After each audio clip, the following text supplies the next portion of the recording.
Latvijas Krājbankā dažādas sociālās izmaksas saņem vairāk nekā 80 000 cilvēku. No viņiem pensijas saņem aptuveni 60 000 pensionāru, kur šobrīd nevar piekļūt saviem iztiks līdzekļiem. Tagad man ir pāris lati kabatā. Man jāsaņem būt tagad pensija 9. datumā. Es nezinu, vai es dabūšu, un varbūt ar man stāvēt kaut kur ar izstiept roku varbūt. Tādi daudzi. Mēs organizēsim un iesim pie Saeimas un pie ministru kabineta.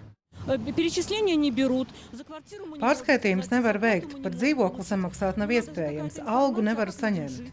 Jābūt taču kaut kādai informācijai, kā cilvēkiem dzīvot.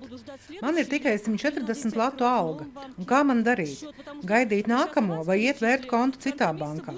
Drīz būs avans, bet kur tas paliks? Jāiet vērt kontu citā bankā. Labklājības ministrija jau aicinājusi tos pensiju un pabalstu saņēmējus, kuriem nauda par novembri vēl nav pārskaitīta, doties uz Valsts sociālās apdrošināšanas aģentūru un informēt par iespēju to pārskaitīt uz citu banku kontiem. Rīgas doma šodien jau nolēmusi palīdzēt pensionāriem, kam aizkavēsies pensiju izmaksas Krājbankā.